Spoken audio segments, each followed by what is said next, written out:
नमस्कार दर्शकों, आप सभी का बहुत बहुत स्वागत है DHP न्यूज़ चैनल में। आज है तारीख 19 अप्रैल 2024 दिन शुक्रवार। यदि आपने अभी तक DHP न्यूज़ चैनल को सब्सक्राइब नहीं किया है तो कृपया चैनल को सब्सक्राइब करके बेल आइकन को क्लिक कीजिए, जिससे आपको हिमाचल प्रदेश की बड़ी खबरें रोज़ाना मिलती रहें। चलिए जानते हैं आज के मुख्य समाचार।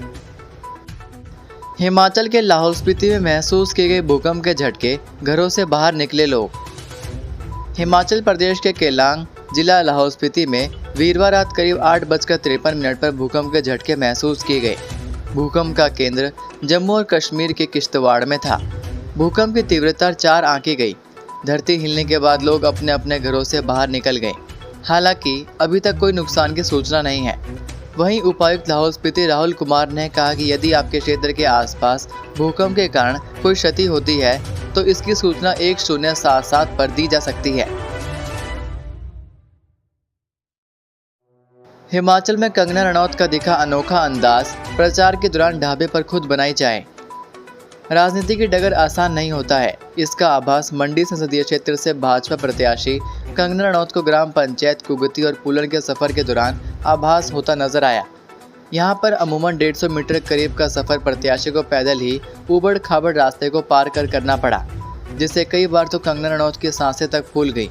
ऐसे में उन्हें आभास होता नजर आया कि राजनीति की फील्ड में पैर जमाने के लिए कड़ी मशक्कत करनी पड़ती है, जिससे उन्हें आभास हुआ कि दुर्गम क्षेत्र के बाशिंदों का 5G के समय में भी किस प्रकार से जीवन यापन किया जाता है। इसके अलावा अभिनेत्री ने जनजातीय भरमौर की वापसी के दौरान राख स्थित चाय के ढाबे पर स्वयं चाय बनाकर ढाबा मालिक और अन्य लोगों को चाय परोसी। कुल मिलाकर जनजातीय क्षेत्र भरमौर के दुर्गम क्षेत्रों में अभिनेत्री व बीजेपी प्रत्याशी कंगना रनौत को आभास हो गया कि ग्रामीण क्षेत्रों में चुनावी प्रचार प्रसार करना कितना जटिल है। हिमाचल का ग्यू गांव पहली बार मोबाइल नेटवर्क से जुड़ा, पीएम मोदी ने ग्रामवासियों से की बात। चीन की सीमा से सटे हिमाचल प्रदेश में स्पीति का ग्यू गांव गुरुवार को पहली बार मोबाइल नेटवर्क से जुड़ा। प्रधानमंत्री नरेंद्र मोदी ने इस अवसर पर ग्रामवासियों से फोन पर बात की। पीएम मोदी ने गांववासियों के साथ 13 मिनट से अधिक समय तक फोन पर बात की। इस दौरान उन्होंने दिवाली में सीमावर्ती क्षेत्र की अपनी यात्रा की चर्चा की और कहा कि गांव के मोबाइल नेटवर्क से जुड़ने के बाद से डिजिटल इंडिया अभियान को गति मिलेगी। उन्होंने कहा कि जब वह सत्ता में आए थे तो देश के 18,000 से अधिक गांवों में बिजली नहीं थी। इन गांवों में बिजली पहुंचाई गई। अब सरकार दूरदराज के इलाकों को संचार प्रौद्योगिकी से जोड़ने का प्राथमिकता दे रही है। एक ग्रामीण ने पीएम को बताया कि उन्हें जब बताया गया कि यह इलाका मोबाइल नेटवर्क से जुड़ जाएगा तो उन्हें एक पल के लिए विश्वास ही नहीं हुआ। अब जब यह हो गया है तो हम सबकी खुशी का ठिकाना नहीं है। उन्होंने बताया कि पहले उन्हें अपने मोबाइल फ़ोन का उपयोग करने के लिए करीब 8 किलोमीटर का सफ़र तय करना पड़ता था। HRTC की बस का चलते चलते खुल गया टायरों का हिस्सा, बड़ा हादसा टला। हिमाचल प्रदेश के जिला मंडी में HRTC की सेमी डिलक्स बस का चलते चलते पिछले टायरों का पूरा हिस्सा ही खुल गया और बस की पूरी बॉडी जोर से सड़क पर धड़ाम करके आ गिरी। गनीमत यह रही कि बस नियंत्रित हो गई और कोई बड़ा हादसा नहीं हुआ। बस में सवार सभी यात्री पूरी तरह से सुरक्षित हैं और उन्हें दूसरी बस में बैठाकर आगे भेज दिया गया। मिली जानकारी के अनुसार HRTC की यह बस सुबह जोगिंदरनगर से अमृतसर जा रही थी। नीरी के पास जैसे ही बस पहुंची तो अचानक बस के पिछले वाले टायरों का पूरा हिस्सा ही बस से अलग हो गया। इससे बस में सवार यात्रियों में खलबली मच गई। हादसे के बाद बस नियंत्रित हो गई और बड़ा हादसा टल गया। वहीं जब इस बारे में HRTC मंडी के DM विनोद कुमार से बात की गई तो उन्होंने इसकी पुष्टि की। उन्होंने बताया कि जो हिस्सा खुला है उसे डिफरेंशियल ट्यूब कहा जाता है। अमूमन यह खुलती नहीं है, लेकिन यह किन कारणों से खुली है इसकी जांच की जा रही है। टेक्निकल टीम को मौके पर भेज दिया गया। सारी विषय की जाँच की जा रही है। सभी सवारियों को निगम की दूसरी बस में भेज दिया गया। उप मुख्यमंत्री की बेटी आस्था अग्निहोत्री ने चुनाव लड़ने से किया इनकार, कहीं भावुक कर देने वाली बातें। हिमाचल प्रदेश में लोकसभा की 4 सीटों के लिए भाजपा ने अपने प्रत्याशी उतार दिए हैं, लेकिन अभी तक कांग्रेस हमीरपुर और कांगड़ा से अपने प्रत्याशियों के नामों का ऐलान नहीं कर पाई है। वहीं चर्चा ये भी चली कि हमीरपुर लोकसभा सीट पर कांग्रेस उप मुख्यमंत्री मुकेश अग्निहोत्री की बेटी डॉक्टर आस्था अग्निहोत्री को मैदान में उतार सकती है, लेकिन अब आस्था अग्निहोत्री के पिता और उप मुख्यमंत्री मुकेश अग्निहोत्री ने इन चर्चाओं पर विराम लगा दिया है। उप मुख्यमंत्री मुकेश अग्निहोत्री ने कहा कि आस्था अग्निहोत्री ने चुनाव लड़ने से मना कर दिया है। आस्था अग्निहोत्री कहती हैं कि मैं मां के बिना जीने का रास्ता तलाश रही हूं। मां ने यह राजनीतिक सल्तनत खड़ी की, उनकी यादों से जूझ रही हूं। इस दुखद घड़ी में लोकसभा या विधानसभा जाने की लालसा नहीं, राजनीति से ऊपर मेरी मां की अनगिनत स्मृतियों ने मुझे भीतर से तोड़ दिया है।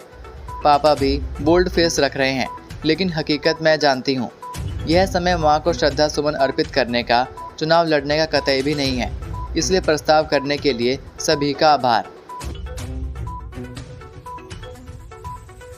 सामान उतारते समय खाई में गिरी बोलेरो कैंपर, महिला समेत 2 की मौत। अपर शिमला के जुब्बल से एक दर्दनाक सड़क हादसा सामने आया। यहां ग्राम पंचायत झकटान में कोठू संपर्क मार्ग पर एक बोलेरो कैंपर हादसे का शिकार हो गई।